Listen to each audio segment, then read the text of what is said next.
esteemed group. I'm inspired by Vin's travels through history, and I want to echo the sentiments of those who have spoken before me and say that there is work to be done, for sure.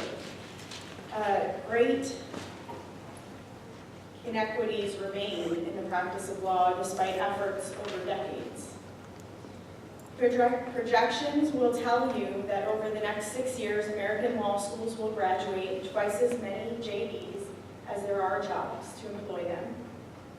Salaries overall are down, so the assumption that a career in law is a path to wealth is no longer true for all. The source of the highest levels of income, big law firms, are being squeezed, both by a requirement to maintain profits per partner and the demands of their clients, resulting in fewer entry-level positions, the positions which refine and train young lawyers. Globalization and technology are creating new challenges to old methods and models of practice in this country and beyond. Bar passage rates show evidence of inequitable impact on people of color. Almost 25% of African American students who have graduated from accredited law schools will never pass the bar. 15% for Hispanics, 10% for Asian students. Minorities make up just a very small percent, 6 of all partners in law firms of all sizes. Over the last few weeks, I've struggled to come up with comments appropriate for this group, and I've talked to friends, colleagues, Black lawyers, Hispanic lawyers, LGBT lawyers, who themselves had said they would not be able to stand here and encourage a room of diverse young students to pursue a career in the law. But I don't agree with that. And the reason is my personal story is direct evidence that someone that should not have been successful can in fact be successful. And the foundation for that success is the degree. But I should point out that the degree alone is only necessary and not sufficient. I grew up in a single-family home in Miami, recall vividly standing on welfare lines for blocks of cheese and tubs of peanut butter. My mom was in and out of the household for various reasons, and I was raised primarily by my grandmother, dedicated but tired. Luckily, I excelled academically, although not socially, a trait that carried on into my early years in practice. I went to undergraduate school at the University of Florida because the application process was a simple, one-sided form that required only that I prove residency in the state to be eligible for scholarship.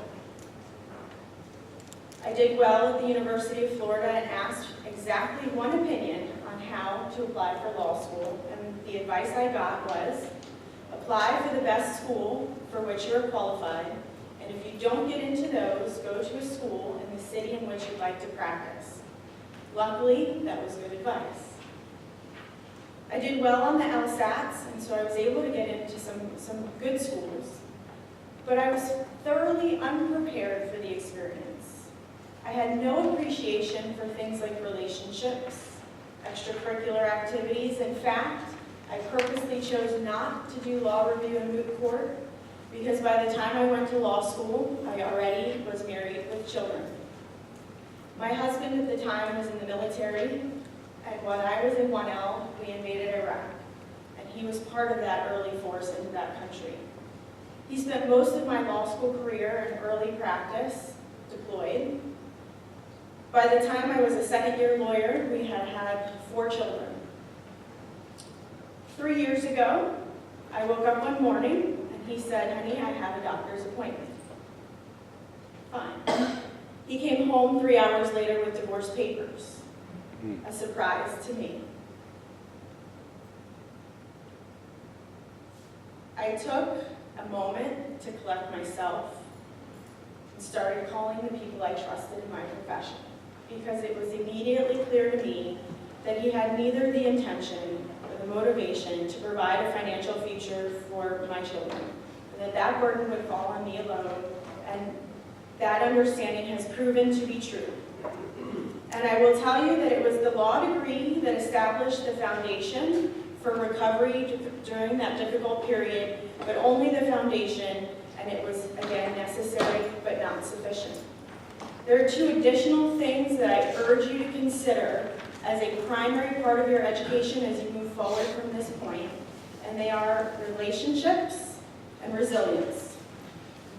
There is no substitute for who you know, and I will argue publicly that our non-minority counterparts know this intuitively. In fact, they learn it from the time they're very young.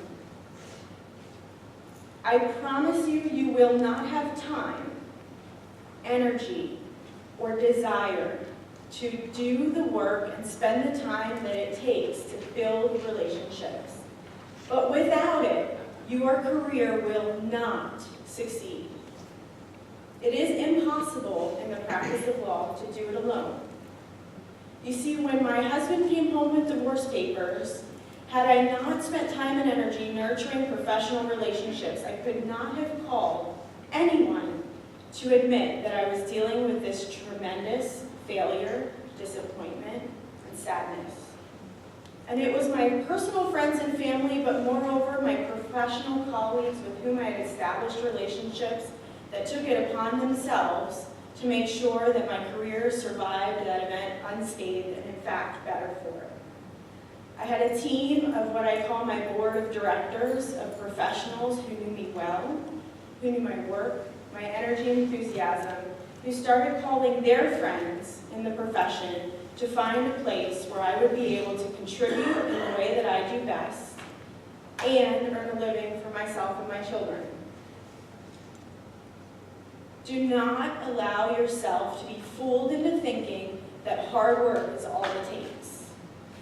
Hard work is absolutely essential, but too many of our colleagues have buried their nose in the work, in the hours, in the practical application of the law, only to raise their head and find that they've been left in the dust by the colleagues that understood the power and importance of the after-hours relationships. The second element necessary for success in this profession is resilience. You must be able to endure any surprise, any event, with the utmost integrity and the strongest work ethic. Because as some of the speakers before me alluded to, you will be judged as the face and the character of all those who look like you. And despite people's best efforts to avoid that tendency, it will happen. And to preserve your own integrity in professional course and those that will come with you and after you, your level of resilience must be refined to a point that no one else is required to achieve. It may not be fair, I give you that, but it is a truth. And so I encourage you, if you have not already, to develop a mindset of opportunity. You see, at the end of my second year of practice, I walked into a conference room to a meeting called by my managing partner, where all of the lawyers from the office sat. He walked in and said simply, "We are closing the office. You are no longer employed by this firm. We will not move you to another location. Good luck." In this moment, in the deepest trenches of the beginning of an economic recession, there were thousands, I dare say tens of thousands, of highly educated, highly experienced, qualified lawyers without jobs, some of whom remain today unemployed. For me, it was an opportunity to do something different. And in fact, a turning point that I could not have understood then that would catapult my career to a place where I'm fortunate enough to stand here before you. After that, I opened my own company in the fitness industry. That nothing to do with the practice of law. And then was recruited to work at law schools building diversity programs at a point at which I had no understanding of the inequities that existed. Dedicated to that purpose, I've spent the last number of years speaking, writing articles, and building programs to help law students and lawyers develop their skills and talents to excel into positions of leadership in the law.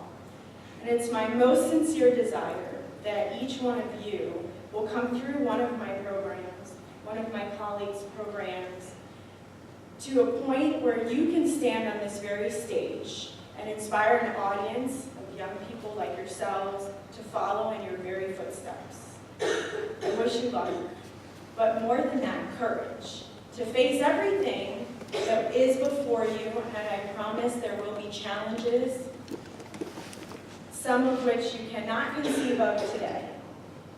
But know that you are not alone, that you have a support network of very strong shoulders upon which to stand, and to whom you can turn at any time for help and assistance.